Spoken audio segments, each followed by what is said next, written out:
Quando a gente fala de burguesia, não é você. O que é burguesia? Burguesia é uma classe social. Classe social não é definido por renda e salário, por Não? quantidade de dinheiro, não.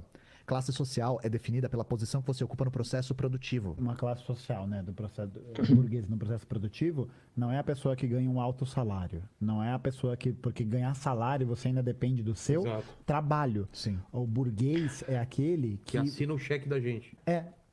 O burguês é quem? O Neymar não é o burguês. Que a definição de classe social deles, que eles geralmente dão, comunista geralmente dá, eu nunca achei uma fonte extremamente muito autoritária sobre isso, sobre a definição definitiva, mas geralmente eles dizem que o dono do meio de produção é o capitalista. Daí eles definem propriedade privada como a relação social em volta do meio de produção. Tipo, mais ou menos do mesmo jeito que o Rothbard define propriedade praxeologicamente, tipo, propriedade não na coisa em si, mas propriedade como direito de usar aquela coisa como um meio para atingir um fim, eles definem como uma relação social. Meio que eles não têm uma definição no direito mesmo, de propriedade, do direito de usar uma coisa exclusivamente. Meio complicado. A classe trabalhadora, mesmo o grosso da classe trabalhadora, tem contato com a classe média.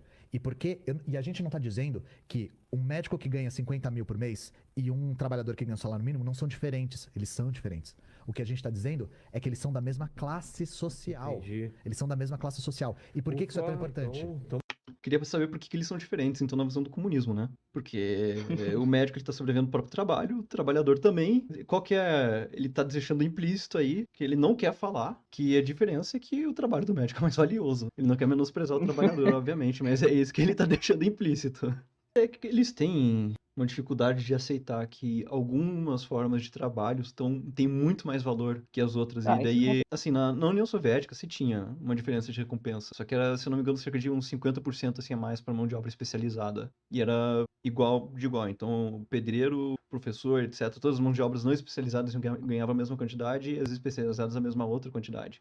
Aí o Juliano ele falou algo interessante. Exploração é você receber, na maioria das vezes, a maior parte do valor produzido por terceiros. Primeiro, que geralmente não é a maior parte, né? Geralmente uma empresa vai ter uma taxa de lucro de uns 10 a 15% aí. Segundo, que isso aí seria verdade na teoria de valor ricardiana, que a exploração, o valor do produto é diretamente o trabalho colocado nele por quem trabalhou nele. Então, se o cara trabalha ali, ele bota 6 horas de trabalho, mas o capitalista vende como se valesse 8, ou algo do tipo, ele tá tirando 2 horas de mais-valia. No comunismo, na teoria do Marx, não é assim que funciona. O valor, na teoria do Marx, não é direto do trabalhador pro produto, ele é socialmente necessário. Não tem, é completamente impossível. Tem marxistas analíticos que fizeram essa crítica, que sobre a teoria de valor do Marx, você não consegue pegar qualquer um trabalhador e dizer com certeza que ele é explorado. Você não tem um cálculo que você pode fazer, você não tem nada. Mesmo que a pessoa seja explorada no momento, talvez na próxima ele já esteja produzindo menos que o tempo de trabalho socialmente necessário precisado para produzir aquele produto. Então, você tem uma teoria de exploração estranha, esquisita, em que ninguém é necessariamente explorado em qualquer momento do tempo. Tem pessoas que necessariamente na vida delas vão ser menos exploradas porque elas são menos produtivas. Tipo, é muito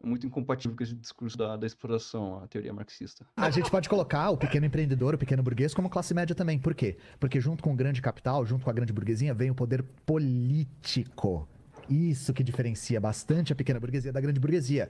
A grande burguesia consegue comprar bancada temática no parlamento. A pequena burguesia não. Ele falou uma coisa muito interessante agora, cara. Porque se o fator importante pro Ian Neves for comprar poder político, então, todos os políticos necessariamente vão fazer parte de uma classe de indesejáveis, né, de poderosos indesejáveis. E também as pessoas influentes nos sindicatos que estão aliadas com a política. É um critério bem, digamos que ruim do comunismo.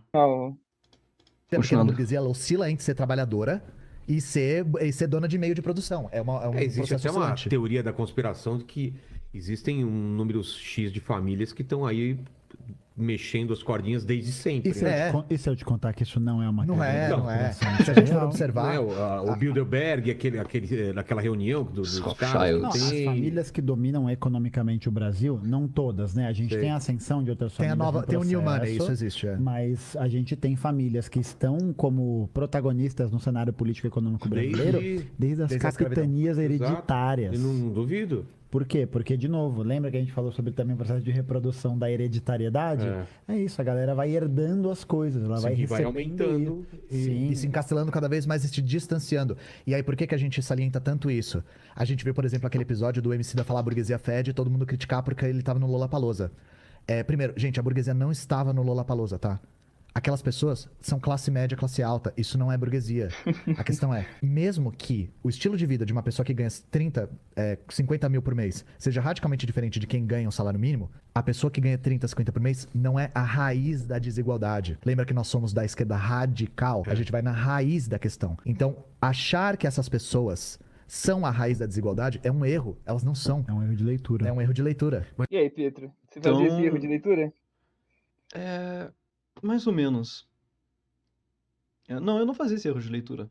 Porque a raiz da desigualdade, no fim das contas, vai ser o mercado. O que é mais demandado, o que as pessoas demandam com mais urgência, sempre vai acabar valendo mais. Isso inclui mão de obra. Então, no fim, o que ele está dizendo é que o mercado está errado e somos nós que temos que definir quanto que as pessoas ganham para acabar com essa desigualdade. Uma coisa interessante que eu acho bom da gente notar é que como ANCAP, a gente não defende essas grandes famílias que comandam tudo pelas sombras, Pois né? é. Que elegem políticos e fazem lobby, pagam por leis. No fim, isso é uma coisa que é defendida por conservadores liberais de Estado. Pois é. A gente é completamente contra isso, a gente quer acabar com esse mecanismo que essas famílias usam para dominar o mundo.